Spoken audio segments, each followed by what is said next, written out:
जी नमस्ते, मैं राकेश। स्वागत है आप सभी का हमारे यूट्यूब चैनल एजुकेशन मोड 1 पे। तो आप लोगों ने इससे पहले चैप्टर नंबर 9 तक कंप्लीट कर लिया है। आज के इस वीडियो में हम NCERT क्लास 6 हिस्ट्री का चैप्टर नंबर 10 करने वाले हैं। देखिएगा, पहले नंबर क्वेश्चन से सभी क्वेश्चन इनमें इम्पॉर्टेंट व सिलेक्टेड है। सो यदि आप किसी भी एग्ज़ाम की तैयारी करते हो तो ये वाला वीडियो आपके लिए काफ़ी ज़्यादा इम्पोर्टेंट रहेगा। चलिए समझते हैं हम वीडियो को। देखिए, क्वेश्चंस के साथ साथ कुछ इसके इम्पॉर्टेंट बिंदु भी है, जैसे कि इसी क्वेश्चन से रिलेटेड और कितने क्वेश्चन बन सकते हैं वो मैं आपको इसमें दिखाऊंगा। तो एक कॉपी और एक पेन लेकर के बैठिएगा आप सभी। इससे क्या होगा कि जहाँ पर भी आपको समझ में नहीं आएगा या फिर जिस क्वेश्चंस पर आपको डाउट हो रहा होगा उसे आप अपने कॉपी में लिख लीजिएगा, और जो आपके लिए नया लगेगा उसे भी लिख करके आप याद करते रहिएगा। चलिए देखिएगा, पहले नंबर का क्वेश्चन है, मानव सभ्यता का आरंभ किस काल से हुआ माना जाता है? ठीक है, आदिकाल, मध्यकाल, पूरा पाषाण काल और नवपाषाण काल।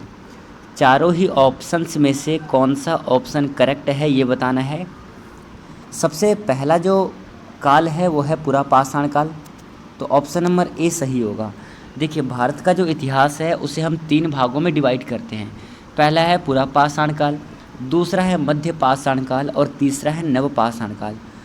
तो पूरा पाषाण काल में मानव सभ्यता का आरंभ हुआ था, ये आपको याद रखना है। ठीक है, ऑप्शन नंबर सी सही है इसका। कुछ इसके और इम्पॉर्टेंट बिंदु है जो कि समझने योग्य है। पहला है कि पूरा पाषाण काल मानव सभ्यता का सबसे प्राचीन काल है। दूसरा है, इस काल में लोग पत्थर के औजार का उपयोग करते थे, तो यहाँ पर भी आपको ये बात ध्यान रखने योग्य है।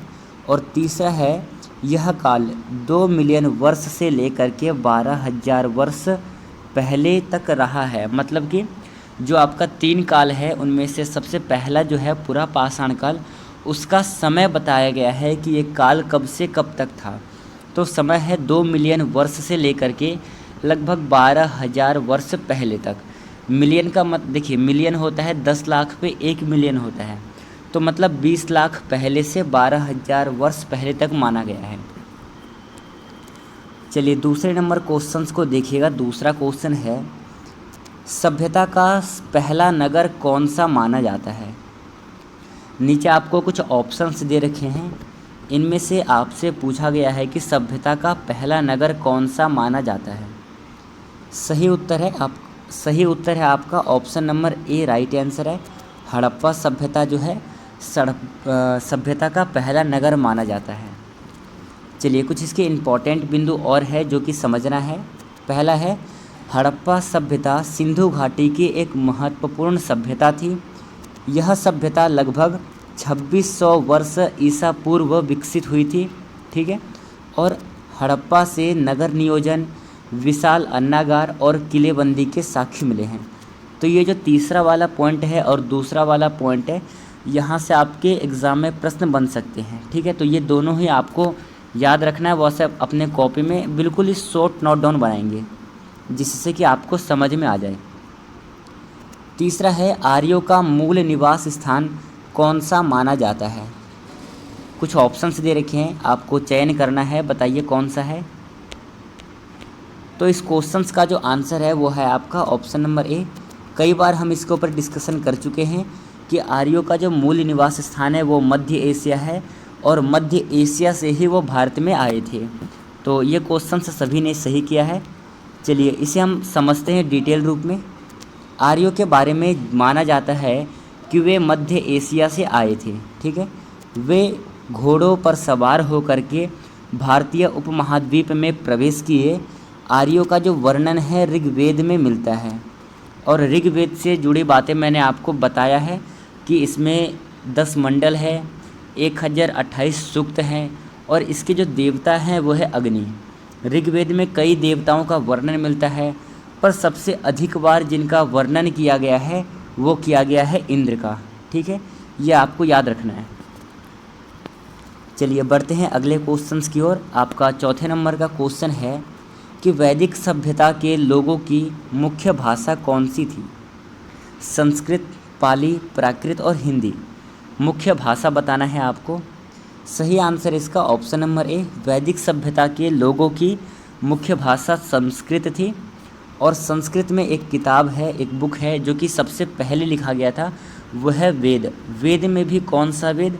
ऋग्वेद। और ऐसा माना जाता है कि लगभग 3500 वर्ष पूर्व ऋग्वेद को लिखा गया था, ऋग्वेद की उत्पत्ति हुई थी। चलिए समझते हैं इसके इम्पोर्टेंट बिंदु को। वैदिक सभ्यता के लोगों की भाषा संस्कृत थी।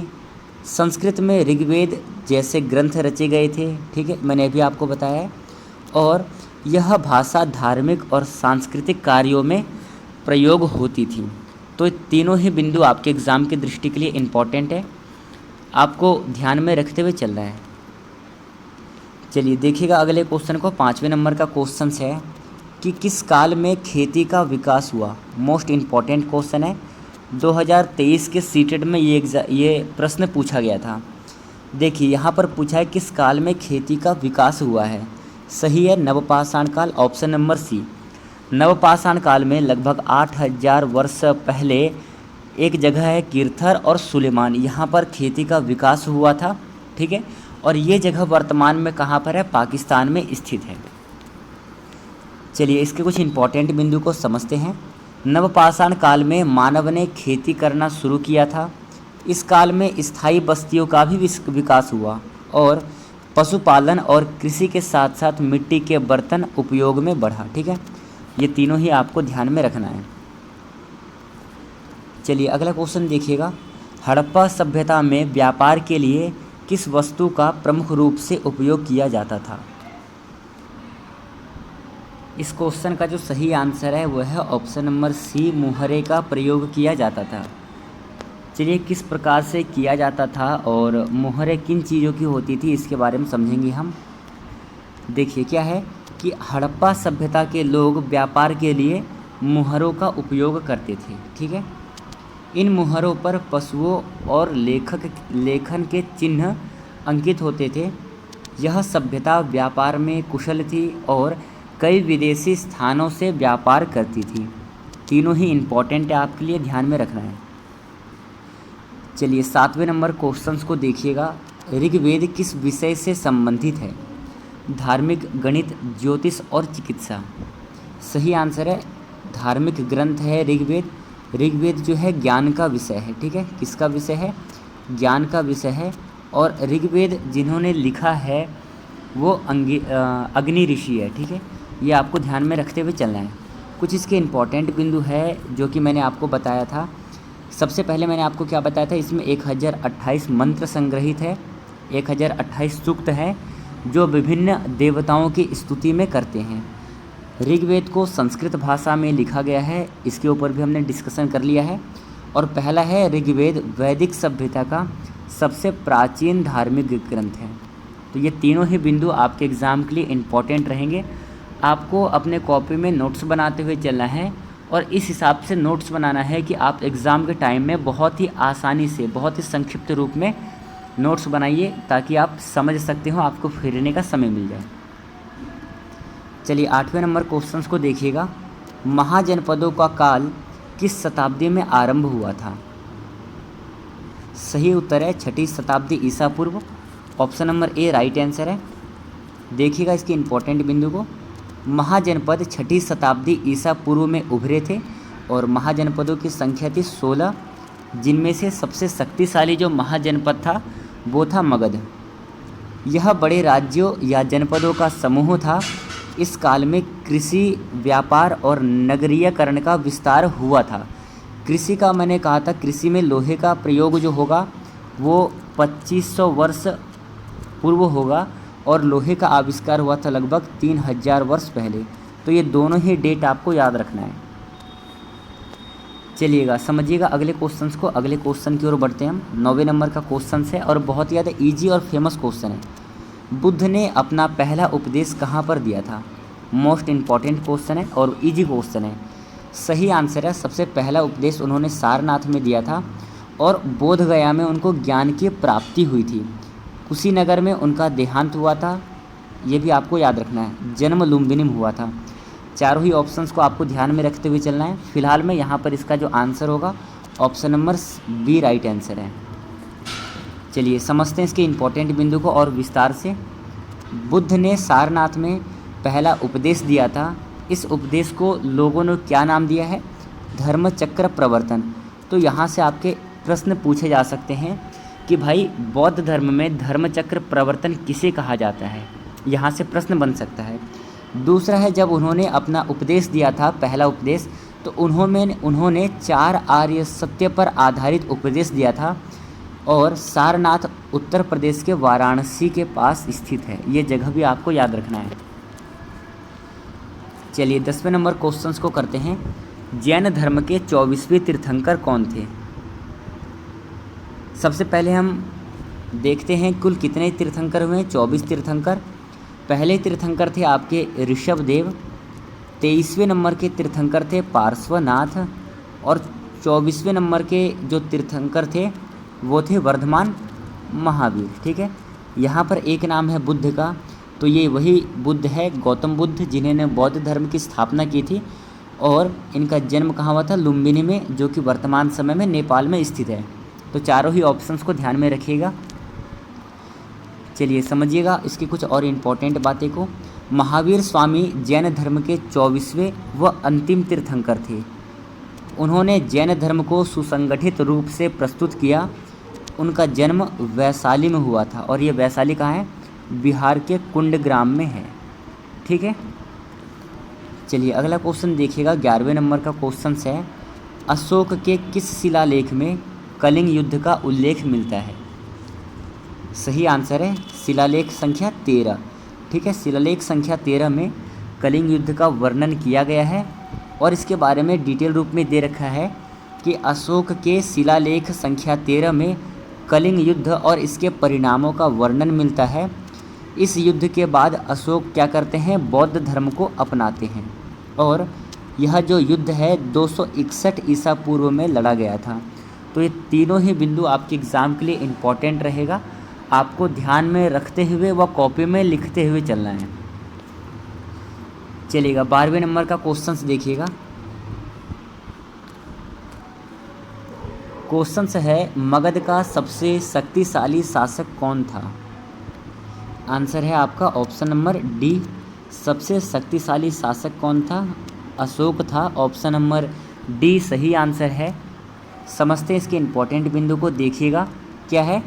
अशोक जो है मौर्य वंश का सबसे शक्तिशाली शासक था और ये 3रे नंबर का शासक था। दूसरा, उसने कलिंग युद्ध के बाद अहिंसा और बौद्ध धर्म की ओर कदम बढ़ाया। उसके शासनकाल को भारतीय इतिहास का स्वर्ण युग कहा जाता है। तो ये आपको ध्यान रखना, यहाँ से एग्जामिनर प्रश्न कर सकता है आपसे। चलिए अगला क्वेश्चन है आपका, हर्यक वंश का संस्थापक कौन था? सही उत्तर है Bimbisara. Option number A right answer है। कुछ इसके इम्पोर्टेंट बिंदु है जो कि है, बिंबिसार हर्यक वंश का संस्थापक है। उसने मगध राज्य का विस्तार किया और बिंबिसार ने बौद्ध धर्म और जैन धर्म को संरक्षण प्रदान किया था। तो ये वाला और ये अंतिम वाला बिंदु आपको याद रखना है। यहाँ से भी प्रश्न पूछे जा सकते हैं कि भाई बौद्ध धर्म और जैन धर्म को किसने संरक्षण प्रदान किया? आपको 4 नाम दे देगा और आपसे पूछ लेगा प्रश्न, तो ध्यान में रखिएगा आप। चलिए अगला क्वेश्चन देखिएगा। नेक्स्ट क्वेश्चन है आपका, महाजनपदों में सबसे शक्तिशाली राज्य कौन सा था?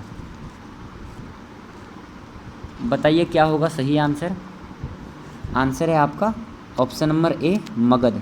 मैंने आपसे पहले ही डिस्कशन किया था कि महाजनपदों की संख्या है 16 और इन 16 महाजनपदों में से सबसे शक्तिशाली महाजनपद था मगध। ठीक है, ये आपको याद रखना है।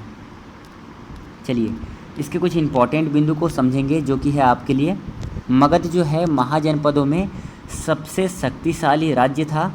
मगध के शासक बिंबिसार और अजातशत्रु ने राज्य को और भी सशक्त बनाया था। मगध की राजधानी पहले राजगृह थी, बाद में जब अजातशत्रु यहाँ के शासक बने तो उन्होंने चेंज करके पाटलिपुत्र कर दिया था। चलिए ये रहा आज के लिए आपका अगला और अंतिम क्वेश्चन है। आज हमारा चैप्टर नंबर जो 10 है वो ख़त्म हो जाएगा, मतलब कि NCERT क्लास 6 का जो हिस्ट्री का हमारा अभी सीरीज चल रहा था ये आज ख़त्म हो जाएगा। कल से मैं क्या करूँगा, जितने भी एनसीईआरटी के मैंने वीडियो कराए हैं, पूरा एनसीईआरटी क्लास 6 का जितना भी क्वेश्चंस पूछे जा सकते हैं उनके ऊपर एक मैं प्रैक्टिस सेट करवाऊँगा, 1 या 2 करवाऊँगा। फिर उसके बाद हम क्लास 6 का ज्योग्राफी शुरू करेंगे, भूगोल शुरू करेंगे। चलिए, ये रहा आपके लिए अगला क्वेश्चन। गुप्त साम्राज्य की स्थापना किसने की थी? तो बताइए क्या होगा आंसर। देखिए, आंसर बताने से पहले इस वीडियो में जितने भी क्वेश्चंस हैं, इनमें से आपने कुल कितने क्वेश्चन को सही किया है, इसका जवाब आप हमें कमेंट सेशन में दीजिएगा। चलिए, यहाँ पर इसका आंसर होता है ऑप्शन नंबर बी, चंद्रगुप्त प्रथम ने गुप्त साम्राज्य की स्थापना की थी। इसके विषय में डिटेल रूप में देखिएगा। चंद्रगुप्त प्रथम ने गुप्त वंश की स्थापना की थी। उनका जो शासनकाल है 320 ईसा पूर्व से माना जाता है। उसने गुप्त साम्राज्य की नींव रखी, जो भारतीय इतिहास का स्वर्ण युग बन गया। तो ये बातें आपको ध्यान में रखते हुए चलना है और समझते हुए चलना है। तो ये आज का हमारा एनसीईआरटी क्लास 6 का चैप्टर ख़त्म हो गया है। कल हम उससे रिलेटेड पूरा एनसीईआरटी क्लास 6 के हिस्ट्री में से जो और इम्पोर्टेंट क्वेश्चंस हो सकते हैं उनके ऊपर 1 या 2 प्रैक्टिस सेट होगा। फिर हम भूगोल को शुरू करेंगे। चलिए, ध्यान रखिएगा। और कोई डाउट हो तो आप कमेंट सेशन में मेंशन कर सकते हैं। धन्यवाद। जय हिंद साथियों, मिलते हैं कल की